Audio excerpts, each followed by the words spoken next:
പിന്നണി ഗാന രംഗത്തെ യുവഗായികമാരിൽ ഏറ്റവും ശ്രദ്ധേയയായ സിത്താരയാണ് ഇന്ന് നമ്മോടൊപ്പം വിശേഷങ്ങൾ പങ്കുവയ്ക്കാനായുള്ളത്. സിത്താര, സ്വാഗതം.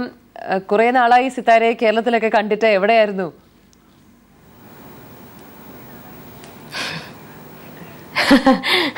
നമസ്കാരം.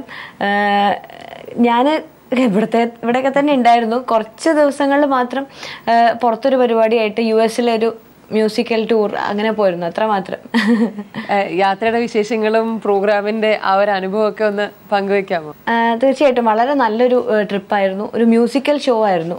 സംഗീതത്തിന് നല്ല പ്രാധാന്യമുള്ള ശ്രീ സുദീപ് കുമാർ, ശ്രീ അഫ്സൽ, പിന്നെ മറ്റ് കലാകാരന്മാർ ആര്യ, സാജൻ, ജിൻഡോ, പ്രദീപ്, പിന്നെ വളരെ പ്രശസ്തനായിട്ടുള്ള സംഗീതജ്ഞനായിട്ടുള്ള ശ്രീ പോളിയേട്ടൻ, അങ്ങനെ എല്ലാവരും ചേർന്നിട്ടൊരു സംഗീതത്തിന് പ്രാധാന്യം കൂടുതലുള്ള ഒരു പരിപാടി US-ലെ പല സ്റ്റേറ്റുകളിലായിട്ടുണ്ടായിരുന്നു.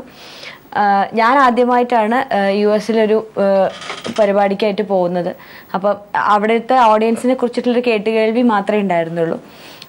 പക്ഷെ വളരെ നല്ല അനുഭവങ്ങൾ മാത്രമേ അവിടെ എല്ലാ വേദികളിലും ഉണ്ടായിരുന്നുള്ളൂ എന്ന് പറയാം. കാരണം എല്ലാവരും തന്നെ എല്ലാ പാട്ടുകളും കേൾക്കുന്നു. ഇത്രയും ദൂരെയുള്ള ആൾക്കാർ നമ്മുടെ പാട്ടുകൾ കേൾക്കുന്നു എന്നുള്ളതും ശ്രദ്ധിക്കുന്നു എന്നുള്ളതും ചെറിയ ചെറിയ കാര്യങ്ങൾ പോലും അറിയുന്നു എന്നുള്ളതൊക്കെ ഭയങ്കര സന്തോഷവും ഒക്കെ തരുന്ന കാര്യമാണ്. വലിയ പ്രോത്സാഹനമാണത്. അവിടുത്തെ സ്ഥലങ്ങളൊക്കെ കണ്ടോ? പ്രധാനപ്പെട്ട സ്ഥലങ്ങളൊക്കെ കണ്ടോ? ഒരുവിധം ഈ പരിപാടിയായിട്ട് ബന്ധപ്പെട്ടിട്ട് പോകുന്ന സമയത്ത് നമുക്ക് മറ്റ് യാത്രകൾ അധികം അങ്ങനെ നടത്താൻ പറ്റാറില്ല.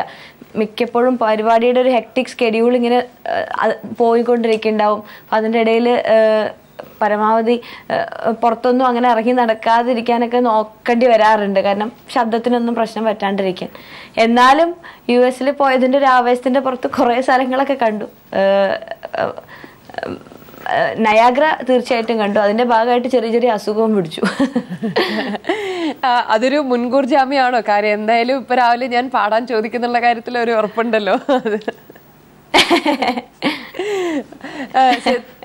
സിത്താര, ഇപ്പം പൊതുവെ പാട്ടുകാര് ഈ തൊണ്ടയ്ക്ക് വയ്യാന്ന് പറയുമ്പോ എല്ലാവർക്കും ഒരു തമാശ മാതിരിയാ. അതുകൊണ്ട് സിത്താര, ഇപ്പം പുതിയ റിലീസ് പറയുകയാണെങ്കിൽ മിസ്റ്റർ ഫ്രോഡാണ് ഇപ്പോൾ തിയേറ്ററുകളിൽ ഓടിക്കൊണ്ടിരിക്കുന്നത്. നല്ലൊരു സോങ്ങും ആ ചിത്രത്തിന് വേണ്ടി സിത്താര പാടിയിട്ടുണ്ട്. ആ പാട്ട് പാടിയതിൻ്റെ ഒരു എക്സ്പീരിയൻസിനെ കുറിച്ച് ഒന്ന് പറയാമോ?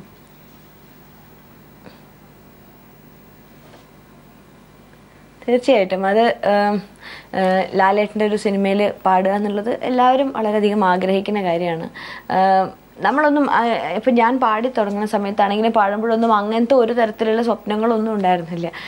പക്ഷെ ഇങ്ങനെ ഓരോന്ന് സംഭവിക്കുമ്പോൾ വലിയ സന്തോഷം തോന്നാറുണ്ട്. അതുകൊണ്ട് തന്നെ ആ സിനിമയുടെ ഭാഗമായിട്ട് എൻ്റെ ശബ്ദം റെക്കോർഡ് ചെയ്യാൻ അവസരം തന്നതിന് ബി ഉണ്ണീഷൻ സാറിനോടും ഗോപി ചേട്ടനോടൊക്കെ വളരെ താങ്ക്ഫുള്ളാണ്. ആ സിനിമയിലെ പാട്ടിനെ കുറിച്ച് പറയുകയാണെങ്കിൽ അതൊരു ട്രഡീഷണൽ കീർത്തനമാണ്. സദാപാലയ എന്ന് പറഞ്ഞൊരു മോഹനരാഗത്തിലുള്ള ഒരു കീർത്തനാണ്.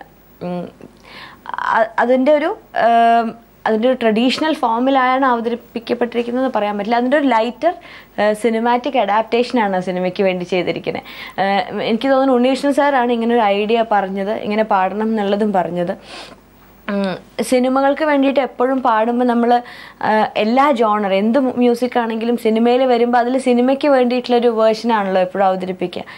അതിനുള്ളൊരു എക്സാമ്പിളായിട്ടാണ് ഇതും തോന്നണേ. കീർത്തനത്തിൻ്റെ അതിൻ്റെ ആ ഒരു ഹെവിനെസ്സിലോ അങ്ങനെയല്ല അതിലുള്ള കുറച്ചൊരു ലൈറ്റായിട്ടുള്ളൊരു ഒരു പ്രസൻറ്റേഷനാണ് എന്ന് പറയാം.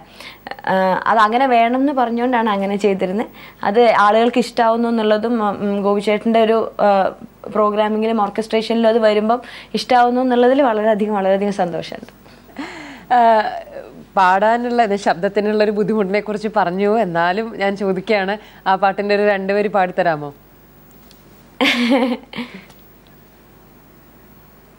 തീർച്ചയായിട്ടും.